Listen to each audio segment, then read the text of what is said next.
welcome to the Speaking Podcast. You can find all our episodes on speakingpodcast.com. We're also on BitChute and YouTube as Speaking Podcast. I also have the Awakening Podcast, the Learn Polish Podcast, the Meditation Podcast, and the Crypto Podcast, and all can be found on roycollin.com. Today, my guest, please welcome Emily Harman. Thank you, Roy. I'm happy to be here. I love being a guest on other people's podcasts. It's a little different because I host my own, so now I'm being interviewed, so I get to answer questions. Because I go on other shows as well, and it's totally different. I enjoy it as well. So you might let the audience know who's Emily. Okay, who's Emily? So a little bit about me and my background. Right now, I am pursuing and creating a life that I really love living, because I didn't do that for a lot of my life. I didn't think I could. Didn't know that I could really change some of the things that I thought were just my personality. So when I was I'm 58. When I was growing up, I was really good at basketball. Not naturally good. I had to really work at it. And playing sports helped me get into college. And I decided to go to the United States Naval Academy. So when I was 17, I made a decision that kind of, led me on the path of life. I worked for graduated from the Naval Academy, then I worked in the Navy on active duty for 7 years, and then I became a civilian. So my background working for the Navy. So my background has been for 38 years through May of 2019, working for the Navy, and being what I mostly did was in government contracting, like buying helicopters, contracting for airplanes, things like that. And then in my last job, I was the advisor to the Secretary of the Navy for how to create more opportunities for small businesses to participate in government contracts. And through that whole time, I was in a lot of push energy, push, go, go, go, achieve, achieve, achieve. And I was a single parent a lot of the time, and I had challenges with my kids, which I've talked about on my Onward podcast. And I just got exhausted, and I lost, like, who am I? What do I want? How do I want to live my life? And that's when I decided to graduate. I called my retirement a graduation in May of 2019. And I started to work to figure out how I could create a life that I love living. I started to look at patterns that had been recurring in my life and to change them. I used to think that it was my personality, and I'm a hyperachiever. I'm, a people pleaser, and I can't change. And I've now learned that those are like saboteurs, and they tell me lies like, Emily, if you didn't have me as a hyperachiever, you wouldn't have achieved senior executive rank in the Navy. Well, I think I know that I could have, and I could have been more self-compassionate and empathetic towards myself. But this is a speaking podcast. And so when I first got that job offer in 2005 to move to a small business job, I was terrified because the job required a lot of forward-facing public speaking. And I didn't know what I would say to these people. I didn't like public speaking. I didn't think I was good at public speaking. But I ended up taking that job and went out of my comfort zone and learned to love speaking. And now I host my own podcast and I'm speak on others. So I learned to get over my fears about speaking. Excellent. So you were shy, kind of coming up to it. Younger, probably similar. What was your journey similar? And then how did you overcome that fear? Yeah, when it comes to speaking, I'm like, I don't know what.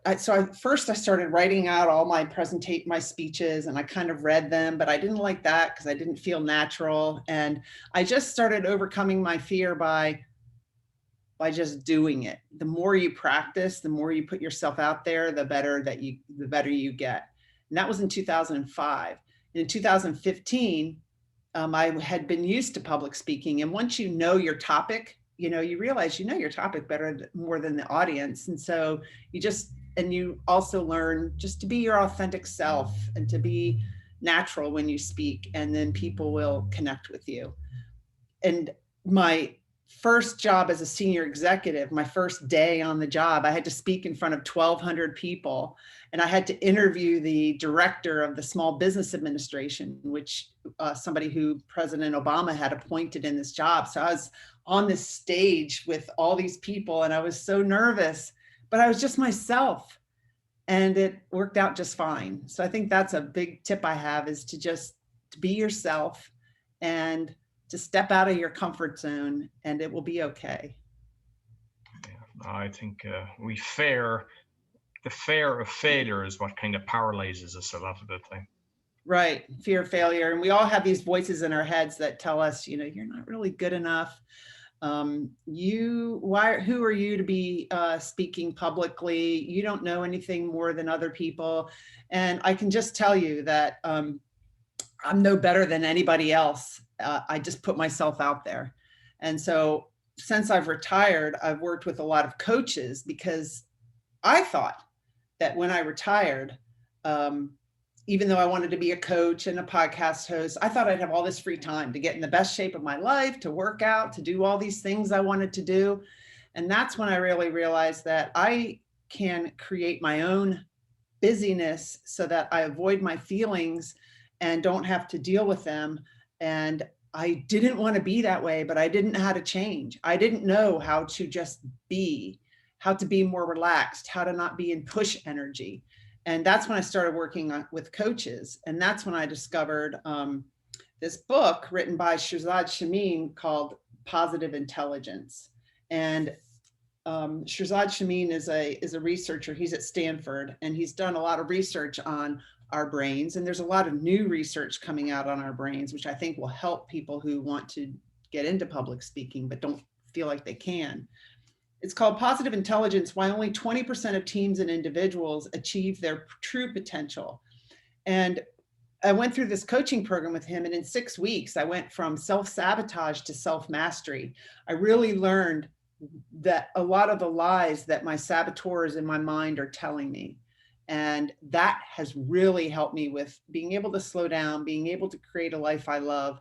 And I know that it would help people who are a little nervous about public speaking. So there's an assessment that you can take that tells you what your saboteurs are. And we all have a judge. The judge judges situations that happen in our life and tell us that's bad or that's good. And we listen to that, and it judges other people. And then it's our inner critic. We also judge ourselves.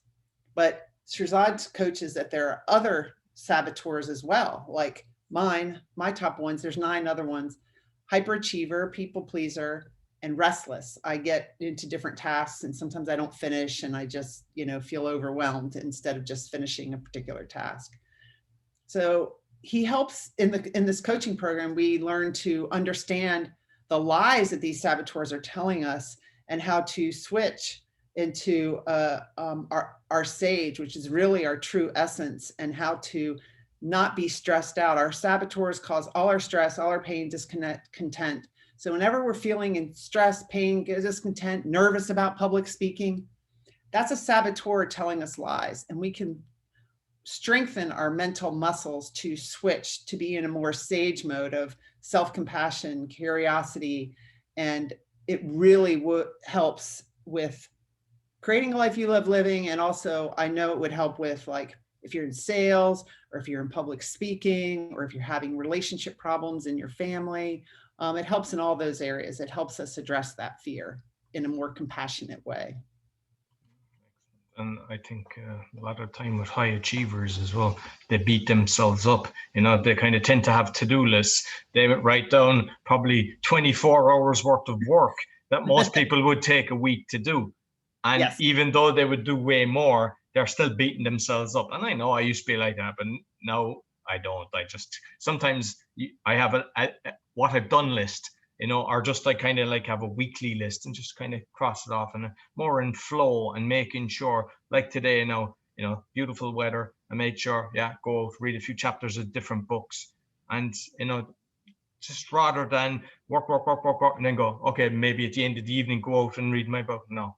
No, right. How did you switch to that? It takes some understanding and some self-discipline, I think, to learn to switch and to just, like, how do you go and read and then just enjoy the reading instead of thinking about your to-do list? I wasn't able to do that. Now I can, but. I think for me was, like, I went through a kind of tough period where I lost everything. And I lost all my houses, lost my personal belongings and everything. And then I got into meditation, and I was kind of like being present in the moment and Yes. stopping this, building something for the future, trying to build this, net worth, thinking that that's important. It's not worth anything, to be honest with you. The most important thing is being present. When I'm with my son, with my son the last few days, I make sure I'm playing football, I'm doing stuff with him, and I'm totally present as well. I'm not thinking about what am I going to do in a minute. Oh no, I can't, do something because he's there.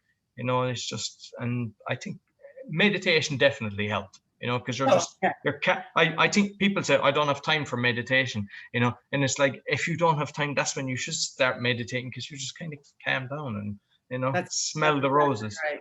That's exactly right. I was that person that didn't have time to meditate. And I invested in coaches when I retired because I wasn't able to make these changes on my own. And I needed that accountability. And one of my coaches wanted me to meditate for 10, 15 minutes a day. And it wasn't just sitting there. People think meditation is just sitting there quiet. She had me do some moving meditations, like to clear energy. So I was moving, and she wanted me to do it for 40 days straight. I'm like, okay, I can do that. And then every time I'd meet with her every other week, she'd say, what day are you on? 2, 3, why? Well, you don't understand. I have a lot to do. You don't understand. And no, it was me that didn't understand, because once I started doing that, I got the 40 days straight and I started being more mindful, I got more done, but I wasn't doing it by stress. I was accomplishing things, and I was able to go read and relax and stuff like that. It used to be that I had to go camping and get away from my house in order to relax, because I'd see the laundry, I'd see all these things that I should be doing. But like one of my podcast guests said, when you do, you turn into do. And I wanted to learn how to be, but I didn't know how. So this program, for people who might not think they know how to meditate or whatever, these exercises we do, we call them PQ exercises, that help you switch from when you're in that saboteur mode, feeling all stressed, to being in a more sage mode. It's training our brain to switch neural pathways, to go from the right side to the left side of our brain. It's creating new neural pathways in our brain. Some of these exercises are just 2 minutes, but you need to do them 2 or 3 times a day. Like, you wouldn't go to the gym and lift a couple of weights and say, now I'm going to be strong for the rest of my life. So I used to think that I couldn't, this is just my personality, I can't change that about me. But I learned that I could, just like you did. You might have thought it was your personality and you couldn't change all of that. One thing that helped me is right after I retired, about this time, last 2 years ago, my kid's dad got really sick with cancer. And he was diagnosed at the beginning of July. By the middle of July, it was kidney cancer, but it was in his neck, and he had to have 2 surgeries, and he became paralyzed in both arms. And we weren't married, but so he's paralyzed in both arms. You can't even scratch an itch. You can't use your phone. You can't do anything. And he got really weak and everything, and he passed, and I helped take care of him, and he passed away in December. So he was only lived like 5 months, and after he was diagnosed, and it was sad. And I know he died with regrets, because he was somebody who was verbally abusive, and he was really anxious. I know this mental fitness coaching, if he had wanted it, would have helped him. That's the other thing. You have to want to change, right? Right. But I saw him die with regrets, and that is what really helped me even more so decide, I'm not going to die with regrets. I'm going to be present. I am going to fix my relationships. Somebody, and not that they were bad, but somebody who's has a hyperachiever saboteur like me, feels like feelings are a waste of time. They get in the way of you achieving. And so you can tend to alienate people and come across in a way that you might not want to. And so I've been working on that too. And I think it all helps with relating to people, which is part of what public speaking is, right? It's relating to people. You need to relate to your audience. And if you go to give your presentation and you're in sage mode, you're feeling all stressed out, and your saboteurs are telling you you're not good enough, and who are you to give this presentation, and look at the audience, they're not even paying attention to me. If you're just in that negative energy, your presentation isn't going to connect with your people. And if you're thinking about people aren't paying attention, you'll start focusing on the ones that aren't, not on the people that are, loving what you're saying. Right. And how do you know they're not paying attention? Maybe they're on their phone because they're furiously taking notes. It's just the things that we tell ourselves, the stories we tell ourselves in our mind. And it's really easy when you're up there speaking to be telling yourself these stories and believing them and then get all distracted and then your presentation doesn't go well, right? Yeah. I'm sorry that it's very on your children's father or father, but like I remember reading that somebody had questioned a lot of people in nursing homes and asked what they had regretted, and that is a huge lesson in life. It was like nobody said I wish I had earned more money. Nobody said I had more houses. It was all about friendship. Yeah. And their own creativity. I should have done more of this. So if you like music, instead of working, play your guitar, whatever, do your art, make sure that your life revolves around what you love, because then you'll actually you give yourself more energy and you'll actually get the things that you need done. And then you feel way better because you're like, oh, this has been a really nice day. Instead of the day where you're doing your to-do list, like you say, laundry, da, da, da, da, da, da, da. And then it's just kind of like, yeah, was this I look at every day now, and like, nobody knows when you're going to croak it. It's just, we haven't a clue. And it's like, if I croaked it today, would I go, oh my God, that was the worst day of my life? Like, you have to look at life, that make sure you're doing things that you really enjoy, and that you're, having the breakfast today, make sure I have the breakfast, go out in the garden, connecting, grounding, and just being at one with nature. And then, as I mentioned, reading and just doing a few other things, making a few calls to friends. And it's all good. Instead of chug. I mean, I remember working at times from 8 in the morning till 12 at night. I wish I could go back and slap myself in the head for that. I know. And it's like, I got well, tomorrow will be better. Once I get all this stuff done, then I can relax. No, you got to relax now. And one thing I used to do when I retired, I created more work for myself. I just thought it would happen naturally, that I would be relaxed and everything. No, I would take my phone when I'd walk my dog and be like checking email and, not being present. Now I leave my phone. I'm like, the gratitude, the gratefulness I feel when I see flowers. And the other day I looked up and I saw a woodpecker. I wouldn't have never seen that red-headed woodpecker if I hadn't looked up. And I wasn't being more efficient by answering all these things while I was on the phone and, walking. And I can tell you, Bruce, he was 64. He turned 64 on July 17th. He woke 2 years ago. He woke up from surgery realizing that he was paralyzed in both arms on that day. And he was kind of in denial the whole time that he had the cancer. He thought it was a torn rotator cuff. And he was just like, if they fix the rotator cuff, like the pain in my shoulder, which was really cancer, then I can deal with the cancer. But he was somebody who worked a lot.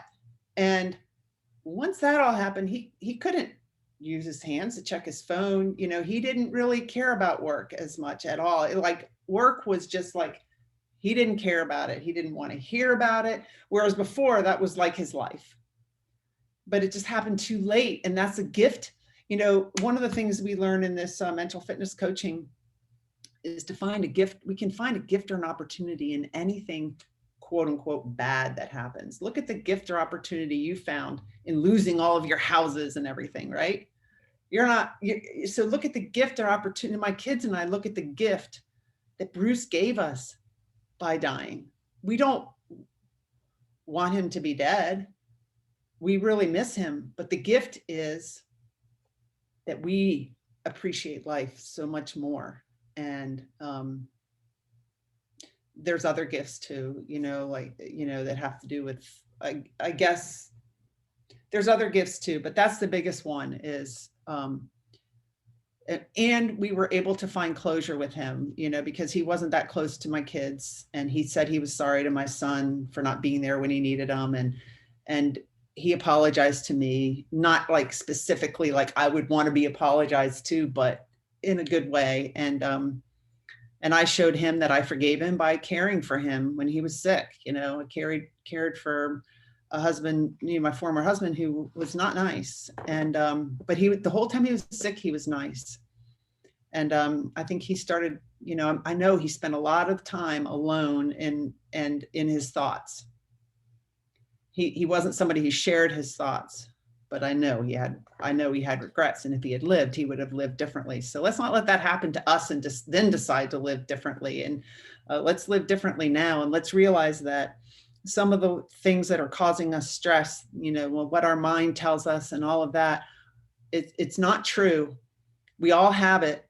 And we don't need to assume that that's just our personality and we can't change, because we can change. We're learning so much more about the brain now and how we can rewire it and how we can change, even if we've had a lot of past trauma, past experiences that say that's just the way I am. We don't have to let that be the way we are if we want to wake up and change.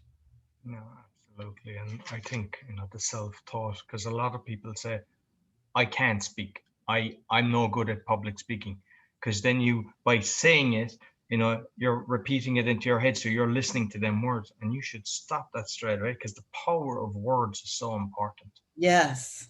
Yeah.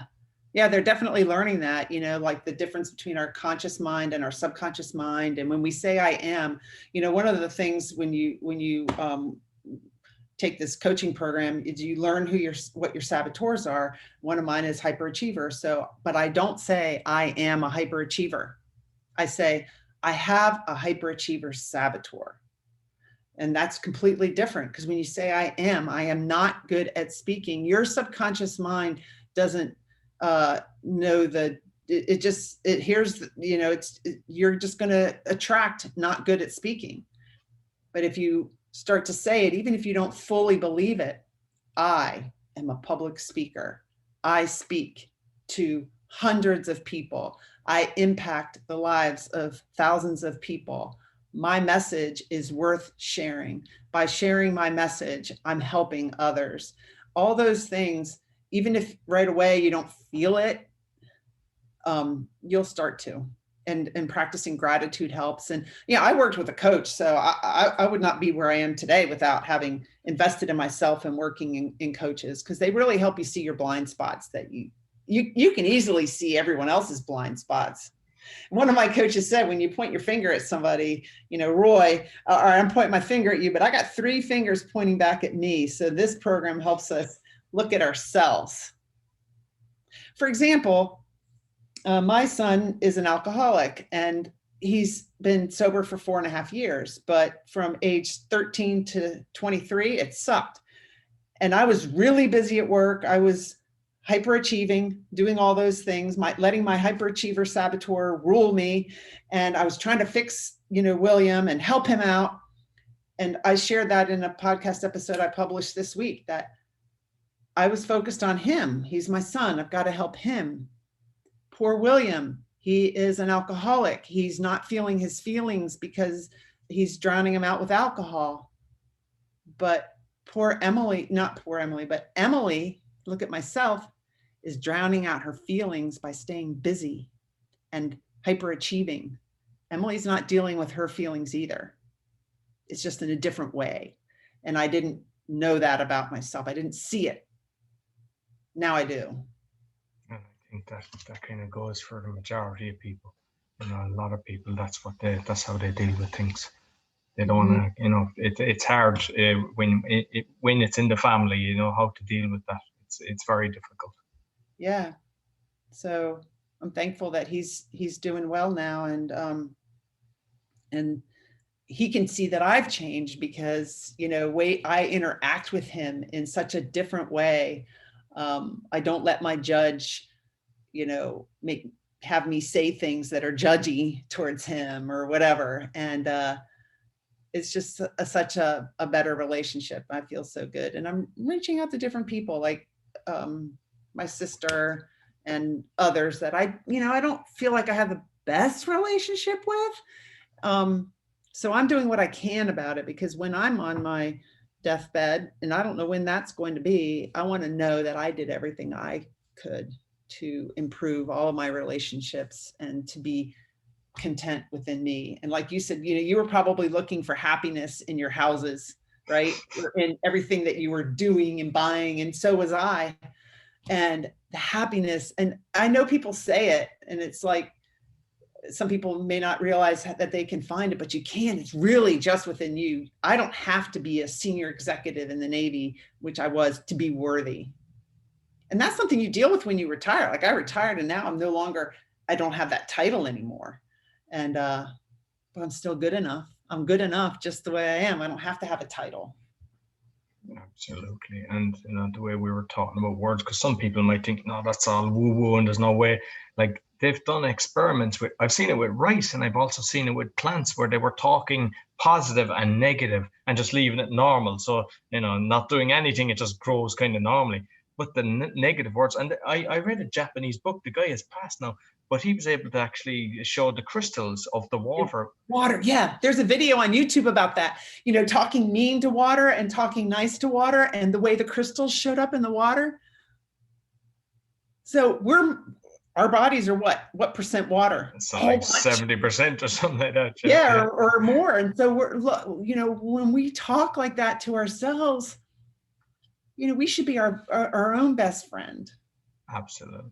And the other thing is because people talk to you as well, like, because some people, whether they're bipolar or there's so many different disorders, like sometimes don't let it ease into you, because sometimes we'll all find somebody in our circle with that, and right. Not to let it bounce off you. You can just sit there and just send love when they're, if you're getting verbally abused, just send love, and then it doesn't hurt you. You become bulletproof.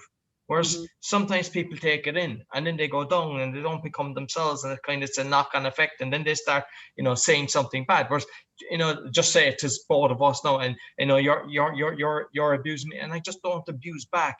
It's very hard for a person to actually continue on. Eventually, that anger that they have at that specific moment just dies down, and eventually then they start getting out of it, and then the love comes as well. So if you can just remain calm, I encourage everybody to start doing that. Right. So let's say you have a boss that's not, treating you very well. You could easily say, well, that's the boss's problem. So what's going on in your head about that boss? As you drive into work, or, you're getting ready to have a phone call with that boss, what is the conversation that's going on in your head about that boss? I know when I meet with Roy, he's going to be chewing me out for this. And, you play it back and forth in your head, and then you meet with him and he chews you out for it. So he does what you expected would happen, and you're looking for that. But what if he started to, what if you played a more positive discussion in your head? Could that result? Because that change your energy in the meeting, and then change your boss's energy, maybe not right away, but over time. When I retired, one of the things I wanted to do is spend more time with my parents, but my mom was really getting on my nerves because I have a lot of her tendencies. She has the hyperachiever saboteur too. And sometimes she would say things that would really tick me off. Well, just the other day, I was looking for my dog. My little dog, a little Chihuahua, got attacked by a neighbor dog, and she was okay, but she needed to go to the vet. My mom's like, well, you have she was telling me to just take it to the vet later on. And,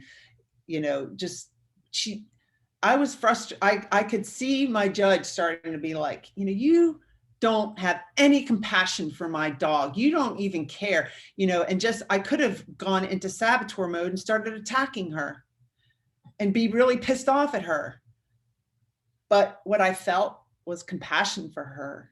Like, I felt compassion for her and felt bad for her, compassion for her, in that she doesn't have right now the awakeness and the ability to feel the least bit of compassion for a dog.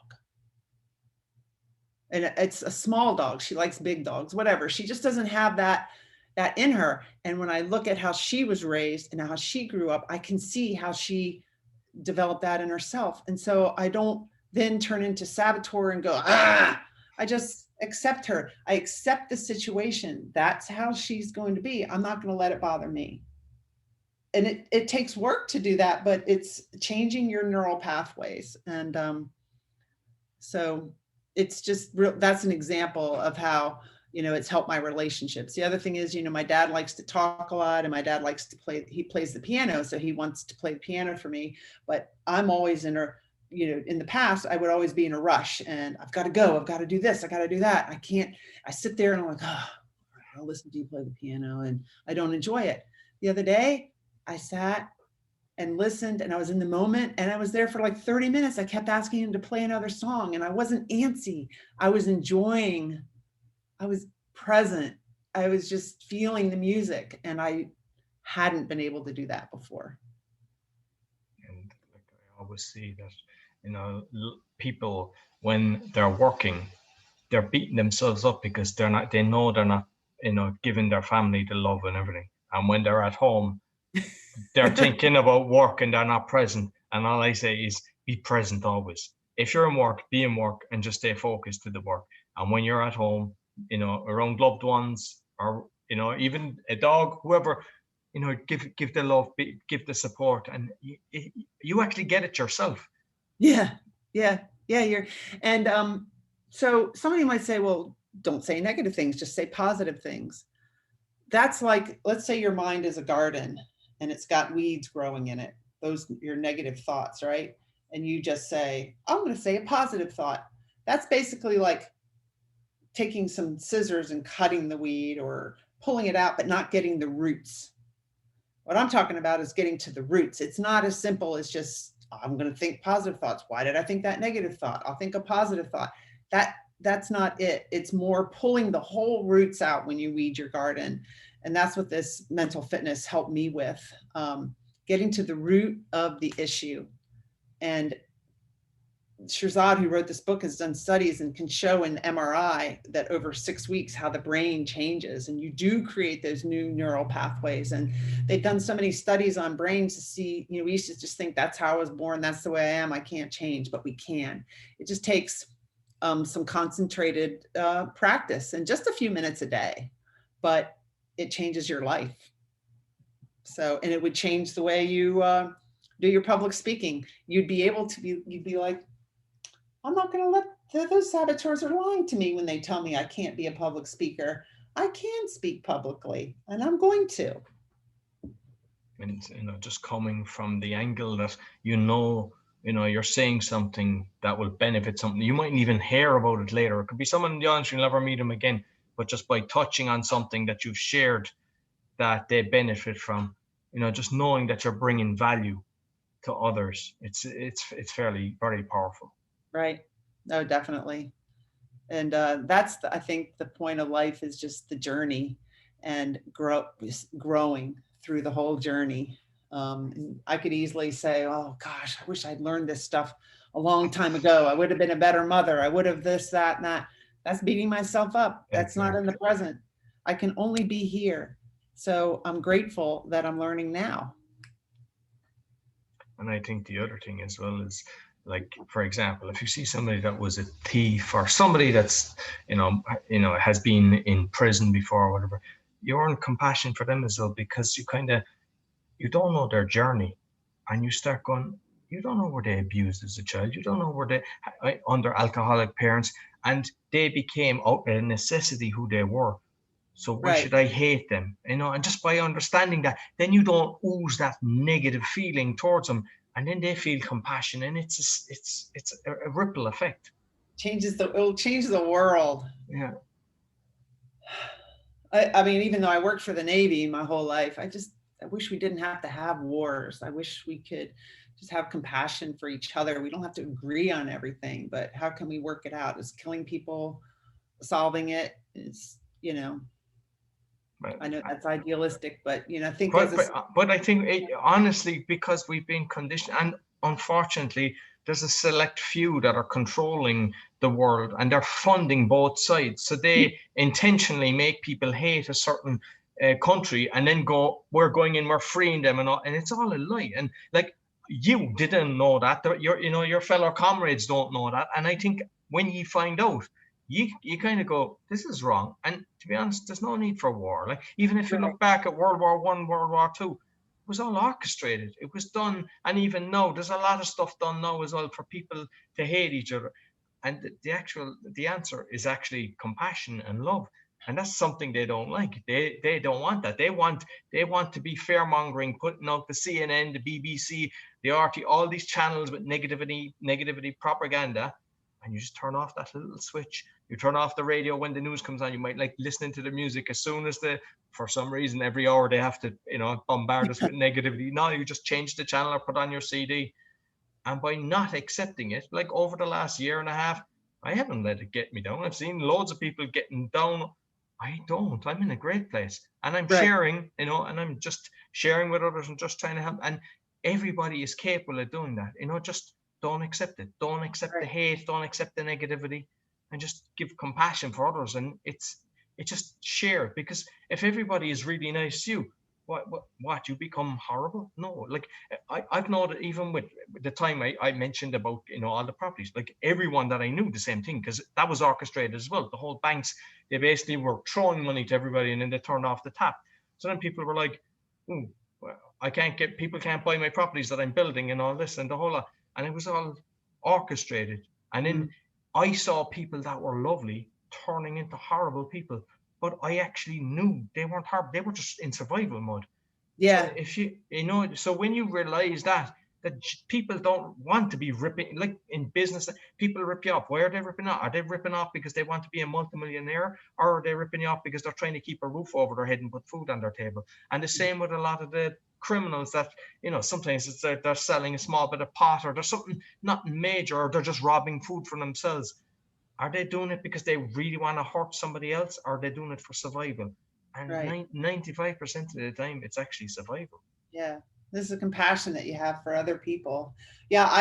So somebody might say, well, then how do you even know what's going on in the news? Well, I skim through the headlines and stuff just to kind of keep aware, but I don't watch the news on TV. I just, what we have to really be mindful of what we're letting into our mind, because we have like, I think it's like 60 to 70,000 thoughts a day.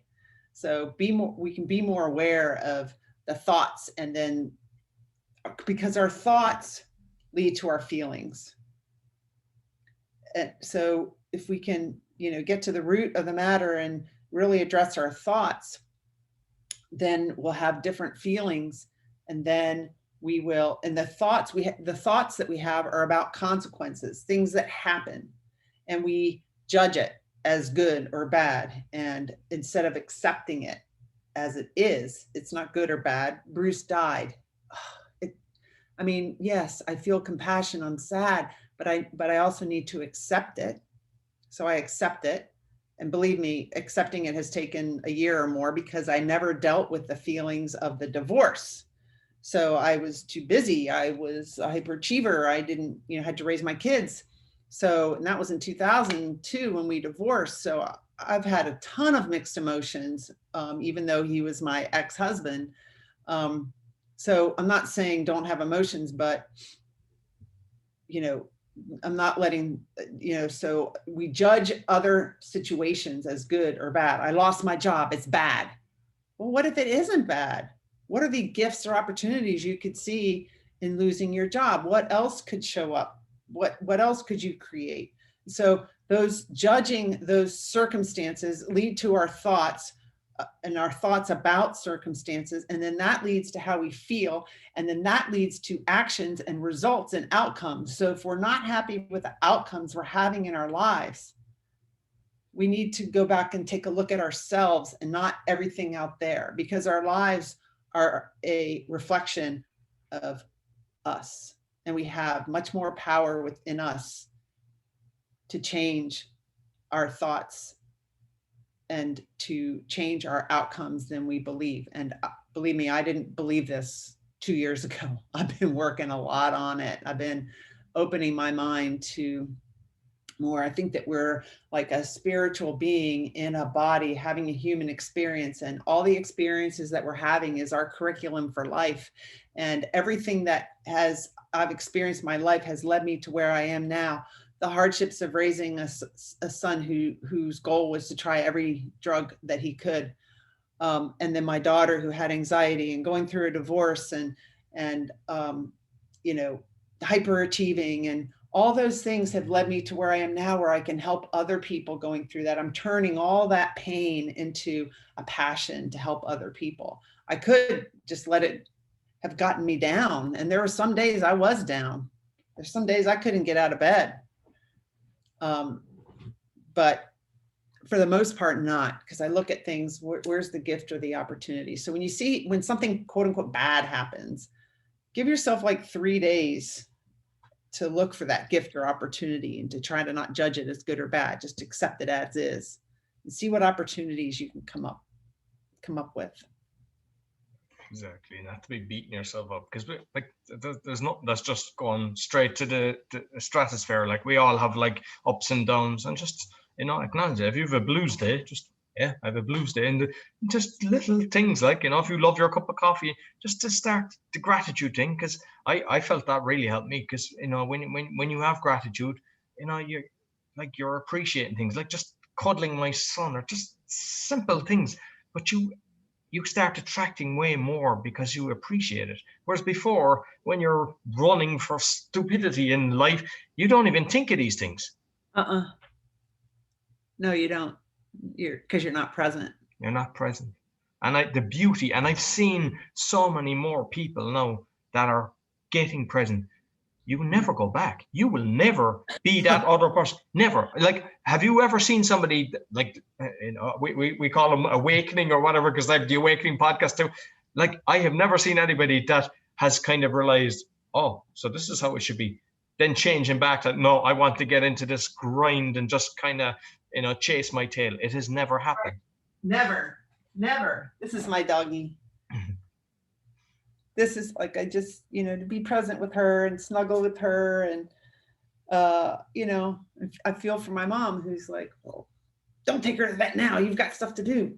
And my mom's not mean. It's just, she doesn't have as much compassion for herself or for others. And I understand that. And in a lot of ways she does. Like, she writes cards to people. She's always bringing meals to people. So it's different. She's not me. I'm not going to judge her for that. And I accept who she is, and I love her unconditionally, just like I love my doggie. And it took a while to get there.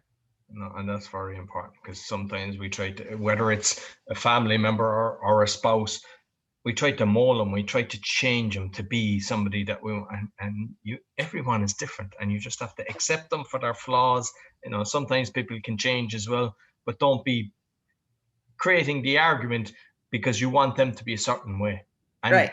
You know, by getting that tension out, then you actually enjoy life. Because if just say we were married and then I get angry and I'm, you know, complain, I'm bringing the anger into my own body by just being furious over something simple that, you know, like whatever it is. Sometimes people leaving the toothpaste, there's some simple things that people start, you know, and because you actually start bringing it into yourself. I mean, it doesn't mean that people can't have a conversation. Let's talk a certain time and just look, I'd prefer if you didn't do this, you know, and then you become aware whether you change or not. It shouldn't make me be aggressive or just, you know, making anger in my own blood. Right. And, you know, just creating friction in the house. And, you know, so your thought process makes such a difference in your life, and you can change anything. And even if somebody's abusing you, because like I mean, my youngest son, he's 7, and I'm even telling him, look, if someone's saying something, you know, just sometimes, whether it's a teacher or whatever, if somebody's actually saying something, you don't, you know, just keep calm and just don't take it in. You know, if it's hurting you, don't put your head down, don't let them get into you. You just sit there and just send love. I said, just think love. When someone is saying something negative, just think love towards them, and then you won't even feel any of the pain. And we, as adults, we can do the exact same. I was coaching my daughter. She called me the other day. She recognizes that sometimes she has some of, you know, the tendencies to being anxious and stuff, things that she got from her dad, but she doesn't want to be that way. So she had to submit some paperwork for a background check for a new job she's getting. And the guy kept asking for stuff, and she's like, he doesn't get it. I've given him the stuff. He's asking me more questions. And she was getting all riled up about it. And so to make a long story short, what I coached her through is to understand where he's coming from. He has to do this background check approval, and it's on him if he approves you and then you're not worthy of being approved, or there's something in your background. So he's stressed too. He's trying to get his job done. He's just asking. So there's a miscommunication, and how can we resolve it? That's what we need to look at. How can we resolve this? And if she goes at him all angry, how's he going to feel? All angry. But if she says, I from a compassionate sage perspective, I understand you really want to do a good job and get this approval, and you feel like I'm not giving you what you need. What is it that you need? But if she's like, I've given you everything you need, And so there's different ways that we can approach things. And the quicker we can learn to catch ourselves coming from that saboteur mode and switch to sage, it makes all of our relationships better. And so I think all of this helps with public speaking, because when you are a public speaker, you need to be relating to your audience. You need to be in sage mode. You need to have compassion for them. You need to understand what your speech is about them, not about you. So you need to understand what they're looking for. What are they going to get out of it? How can you best give the presentation so that people get the most out of it? All these things, I think, help us with public speaking. No, absolutely. And with your daughter's situation, like, if you can sometimes get in their head, previously he was probably burnt by somebody that he didn't do a proper background check, and they ended up destroying, and then it can affect his career as well. So he's not doing it to actually beat you up. He just wants to make sure that he's got all his ducks lined up so everything is okay. And when you do that, then, as you said, the vibrations, and when you meet him, they don't feel aggression and, oh God, I have to give you this for the 10th time. They just feel, I understand it. And your attitude then makes them more relaxed. And then that you actually start, if you're starting a job, on a way better relationship, because it's not going to be on a bit of tension. Right. Yeah. So many cool things. Yeah, but I think this is it's not typical, because I normally go down deep into the speaking, but I think this is so important, because I think it's the secret sauce to life. And I think it's so important. And like with the speaking, because when you're calm and relaxed, I mean, I went from terrified to, no, it doesn't mean that I don't have a bit of jitters or whatever, but it's gone, because you're coming from a place of giving instead of worry and what will people think of me. And just by practicing the different things that we've discussed, you'll get to that. I'm not saying it's something that you just click, a switch and now I'm there. Just practice slowly, and as you get there, you'll start getting better and better, and eventually it just becomes part of your everyday. Just be you. Like for me, some people say, start out with a joke. I'm not going to tell a joke, because I'm not a joke person. I'm not going to start out with a joke, because that's not me. You've got to be yourself. You've got to do what works for you, and not works for other people. And I've learned that even with starting my business. There's all these people on the internet saying, I can help you do this, I can help you do that, I can help you do that, follow this program, do this 7-step program, do this. And you get like, oh my gosh, what am I supposed to do? How do I run my company? But you've got to know what works for you, because just because it worked for this person doesn't mean that 7-step process to setting up your business is going to work for you. So you've got to know yourself before you can even do start a business or give good presentations and things like that. You got to know who you are, and you come from your heart, you come from your sage side, you come from a compassionate side, you're going to be successful. And I say to people, you be you, because sometimes we're trying to be them.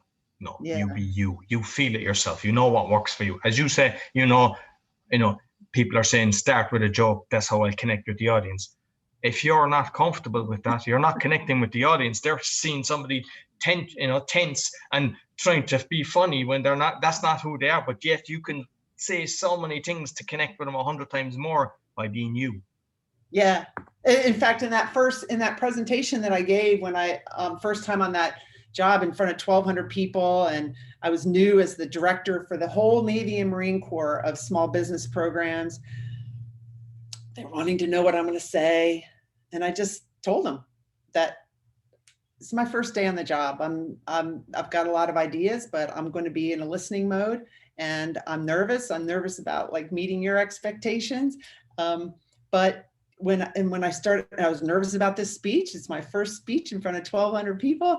But I started and I said, my mom would be like, because when I played sports, you know, and she's sitting in the audience, and I've got a, you know, in the stands, and I've got this big shot to make. She's like this. I said, my mom's probably like this. And I said, but, you know, really, I know that you all want me to succeed, the people in the audience. I'm talking right to them. You want me to succeed.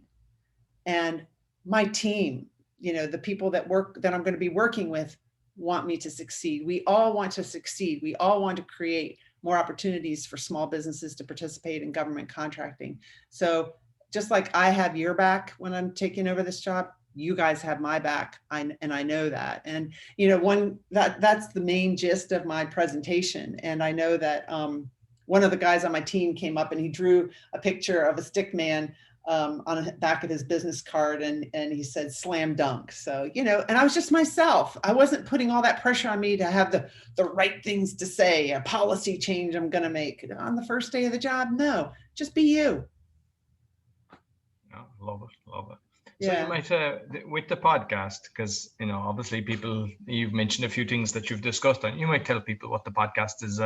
Is it 2 years you're doing it? How long are you doing the? Yeah, I've got about 140 episodes published. My podcast is called the Onward Podcast. And it's about, if you just Google it, don't put the in front, it's just Onward Podcast. And it's about facing adversity, moving forward, moving onward, and discovering ourselves along the way. And so I've interviewed, you know, it's a variety of different people that I interview. It comes out every Monday. You can find it on Spotify, Apple Podcast, iHeartRadio, all the places that you listen to podcasts. I also go live. So I go live. I've started going live on LinkedIn and YouTube, and in my Onward Movement private Facebook group. So what I tend to do is go live with my guest, and then the audience can ask questions too. And then later on, I publish it as just a regular podcast episode. So, but people can find everything about me on my website, which is just Emily Harman, HARMAN.com.